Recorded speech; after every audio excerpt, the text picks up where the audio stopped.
ਤੇ ਜਦੋਂ ਇਸ ਨੂੰ ਜਪਦਿਆਂ ਵੱਲ ਦੇਖੀਏ, ਕਿਉਂਕਿ ਤੰਦਰੁਸਤੀ ਨਾਪੀ ਤਾਂ ਜਾਂਦੀ ਨਹੀਂ, ਨਾ ਤੋਲੀ ਜਾਂਦੀ ਹੈ ਵੀ ਮਿਣ ਲਈਏ ਵੀ ਆਹ ਚੀਜ਼ ਇਹਨੂੰ ਕਹਿ ਦਈਏ ਤੰਦਰੁਸਤੀ ਤਾਂ ਆਪਾਂ ਅਨੁਭਵ ਕਰ ਸਕਦੇ ਹਾਂ ਵੀ ਠੀਕ ਭੁੱਖ ਲੱਗਦੀ ਹੈ, ਨੀਂਦ ਸਹੀ ਆਉਂਦੀ ਹੈ, ਬੰਦਾ ਤੁਰਿਆ ਫਿਰਦਾ ਤਨ ਕਰਕੇ ਔਰ ਮਨ ਕਰਕੇ, ਬ੍ਰੇਨ ਔਰ ਜਿਹੜਾ ਸਰੀਰ ਸਾਡੀ ਬੋਡੀ ਹੈ, ਦੋਨੋਂ ਮਿਲ ਕੇ ਜਦੋਂ ਅਸੀਂ ਪ੍ਰਕਿਰਿਆ ਕਰਦੇ ਹਾਂ ਸਮੇਂ ਦੇ ਮੁਤਾਬਕ, ਉਮਰ ਦੇ ਮੁਤਾਬਕ, ਤੰਦਰੁਸਤੀ ਹੈ।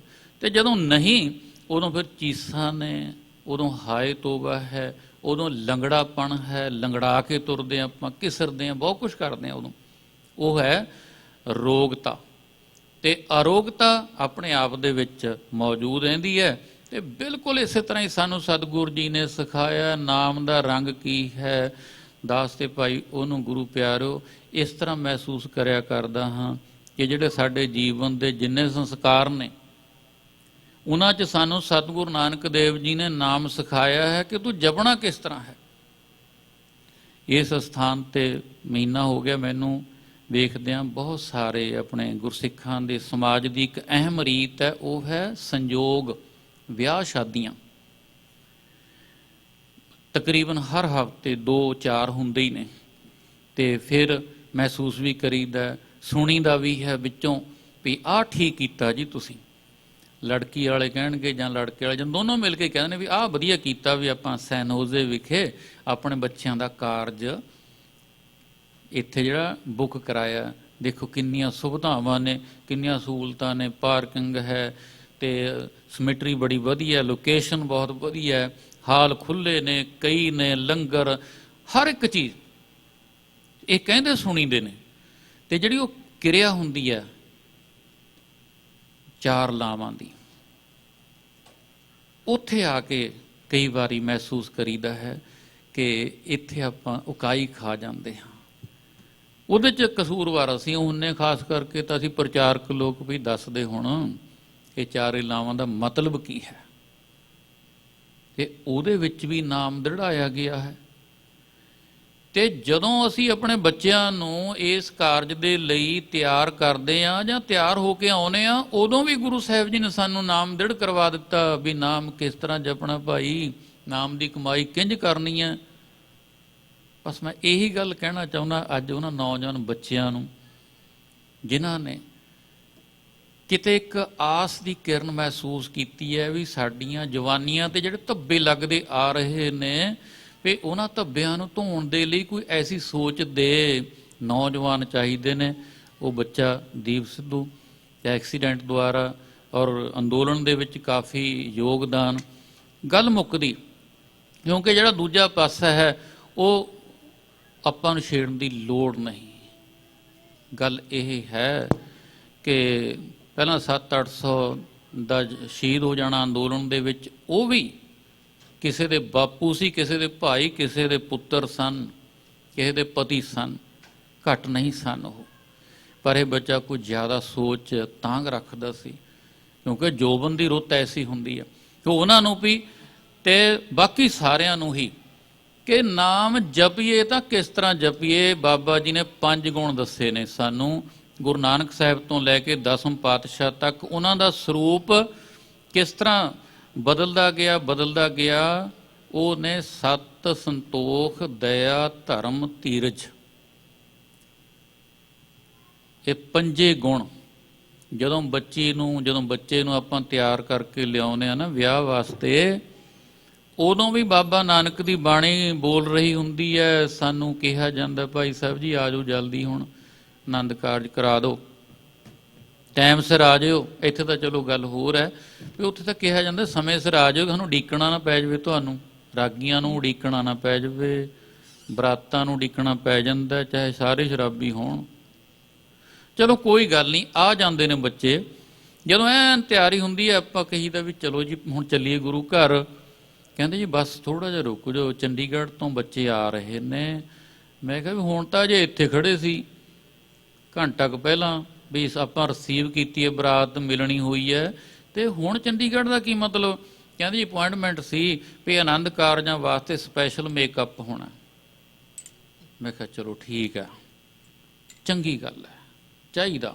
ਆ ਗਏ ਬੱਚੇ, ਫਿਰ ਕਈ ਵਾਰ ਬਹੁਤ ਨੇੜੇ ਸਾਂਝ ਹੁੰਦੀ ਹੈ, ਕਹੀ ਤਾਂ ਬੇਟਾ ਆ ਗਏ ਤੁਸੀਂ ਬਿਊਟੀ ਪਾਰਲਰ ਜਾਏ, ਹਾਂ ਅੰਕਲ ਜੀ ਆ ਗਏ, ਕਿਉਂਕਿ ਉਹਨੇ ਸਾਨੂੰ ਕਿਹਾ ਹੁੰਦਾ ਵੀ ਤੁਸੀਂ ਆਉਣਾ ਵੀ ਆਨੰਦ ਕਾਰਜ ਕਰਾਉਣ, ਵੀ ਤੁਸੀਂ ਰਹਿਤ ਮਰਿਆਦਾ ਅਨੁਸਾਰ ਕਰਦੇ ਆ, ਬੈਠਣ ਨਹੀਂ ਦਿੰਦੇ, ਕੋਈ ਵਹਿਮ ਨਹੀਂ ਕਰਨ ਦਿੰਦੇ। ਤੇ ਜਦੋਂ ਉਹਨੂੰ ਕਹੀਦਾ ਵੀ ਬੇਟਾ ਆਓ ਹੁਣ ਚੱਲੀਏ ਬਿਊਟੀ ਪਾਰਲਰ, ਬੱਚੇ ਹੱਸ ਪੈਂਦੇ ਨੇ, ਕਹਿੰਦੇ ਜੀ ਬਿਊਟੀ ਪਾਰਲਰ ਵੀ ਹੁਣ ਅਸੀਂ ਤਾਂ ਜਾ ਕੇ ਆਏ, ਅਪੁਆਇੰਟਮੈਂਟ ਲਈ ਹੋਈ ਸੀ। ਮੈਂ ਕਿਹਾ ਇੱਕ ਹੋਰ ਬਿਊਟੀ ਪਾਰਲਰ ਹੈ, ਗੁਰੂ ਨਾਨਕ ਦਾ ਬਿਊਟੀ ਪਾਰਲਰ। ਉਹ ਹੈਰਾਨ ਰਹਿ ਜਾਂਦੇ, ਗੁਰੂ ਨਾਨਕ ਬਿਊਟੀ ਪਾਰਲਰ? ਮੈਂ ਕਿਹਾ ਹਾਂ, ਗੁਰੂ ਨਾਨਕ ਦਾ ਬਿਊਟੀ ਪਾਰਲਰ ਐਸਾ ਹੈ, ਇਹਦੇ ਵਿੱਚ ਜਿਹੜੀ ਬਿਊਟੀ ਮਿਲ ਗਈ ਨਾ, ਇਹ ਕਦੇ ਫਿੱਕੀ ਨਹੀਂ ਪਊਗੀ, ਔਰ ਇਹ ਦੋਹੀ ਜਹਾਨੀ ਕੰਮ ਆਊਗੀ। ਜਿੱਥੇ ਮਰਜੀ ਚਲਿਓ, ਦਿਨ ਰਾਤ, ਪੇਕਾ ਹੈ ਚਾਹੇ ਸਹੁਰਾ ਹੈ, ਕਿਤੇ ਮਰਜੀ, ਉਹ ਕਿਹੜਾ ਹੈ, ਉਹ ਬਿਊਟੀ ਪਾਰਲਰ ਗੁਰੂ ਨਾਨਕ ਦਾ ਸਾਧ ਸੰਗ। ਸੇਈ ਸੁੰਦਰ ਸੋਹਣੇ ਸਾਧ ਸੰਗ ਜਿਨ ਬਹਿਣੇ। ਤੇ ਸ਼ਿੰਗਾਰ ਕਿਹੜਾ ਮਿਲਦਾ ਇੱਥੋਂ? ਸਤ ਸੰਤੋਖ ਦਇਆ ਧਰਮ ਸ਼ਿੰਗਾਰ ਬਣਾਵੋ, ਸਫਲ ਸੁਹਾਗਣ ਨਾਨਕਾ ਆਪਣੇ ਪ੍ਰਭ ਭਾਵੋ। ਇਹ 5 ਗੁਣਾਂ ਦਾ ਸ਼ਿੰਗਾਰ ਜਿਹੜੀ ਬੱਚੀ ਕਰ ਲੂਗੀ, ਉਹ ਆਪਣਾ ਘਰ ਵਸਾਵੇਗੀ, ਆਨੰਦ ਵਿੱਚ ਰਹੇਗੀ, ਚੜ੍ਹਦੀ ਕਲਾ ਵਿੱਚ ਰਹੇਗੀ। ਜਿਸ ਵੀ ਮਨੁੱਖ ਦੇ ਕੋਲ ਇਹ ਗੁਣਾਂ ਦਾ ਸ਼ਿੰਗਾਰ ਹੈ, ਉਹਨੂੰ ਗੁਰੂ ਜੀ ਨੇ ਕਿਹਾ ਇਹ ਮੇਰਾ ਪਿਆਰਾ ਦਇਆ ਸਿੰਘ, ਇਹ ਮੇਰਾ ਪਿਆਰਾ ਧਰਮ ਸਿੰਘ, ਇਹ ਮੇਰਾ ਪਿਆਰਾ ਹਿੰਮਤ ਸਿੰਘ, ਇਹ ਮੇਰਾ ਪਿਆਰਾ ਮੋਹਕਮ ਸਿੰਘ, ਇਹ ਮੇਰਾ ਪਿਆਰਾ ਸਾਹਿਬ ਸਿੰਘ। ਹੋਈਆਂ ਭੁੱਲਾਂ ਦੀ ਖਿਮਾ ਕਰਨੀ। ਗੁਰੂ ਸੰਗਤ ਬਖਸ਼ਣਹਾਰ। ਸਮੇਂ ਦੀ ਸੀਮਾ ਦੇ ਵਿੱਚ ਰਹਿੰਦੇ ਹੋਏ ਹੀ ਮੈਂ ਇਜਾਜ਼ਤ ਚਾਹਾਂਗਾ, ਕਿਉਂਕਿ ਬਾਬੇ ਦਾ ਖਜ਼ਾਨਾ ਅਸੀਮ ਹੈ, ਸਾਡੀ ਸਮਰੱਥਾ ਸੀਮਤ ਹੁੰਦੀ ਹੈ। ਜਿਤਨਾ ਕੁ ਸਬੱਬ ਸੰਜੋਗ ਬਣਿਆ, ਆਪ ਸੰਗਤਾਂ ਦੀ ਸੇਵਾ ਨਿਭਾਉਣ ਦਾ ਯਤਨ ਕੀਤਾ ਹੈ। ਸੋ ਇੱਕ ਵਾਰੀ ਸੰਗਤਾਂ ਕੋਲੋਂ ਫੇਰ ਮਾਫੀ ਦਾ ਜਾਚਕ ਹਾਂ।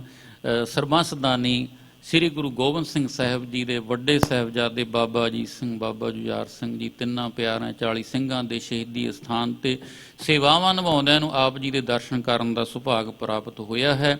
ਸੋ ਉਹਨਾਂ ਮਹਾਨ ਸ਼ਹੀਦਾਂ ਦੀ ਧਰਤੀ ਤੋਂ ਵੀ ਆਪ ਸੰਗਤਾਂ ਨੂੰ ਫਤਿਹ ਦੀ ਸਾਂਝ ਕਬੂਲ ਹੋਵੇ ਜੀ। ਵਾਹਿਗੁਰੂ ਜੀ ਕਾ ਖਾਲਸਾ, ਵਾਹਿਗੁਰੂ ਜੀ ਕੀ ਫਤਿਹ।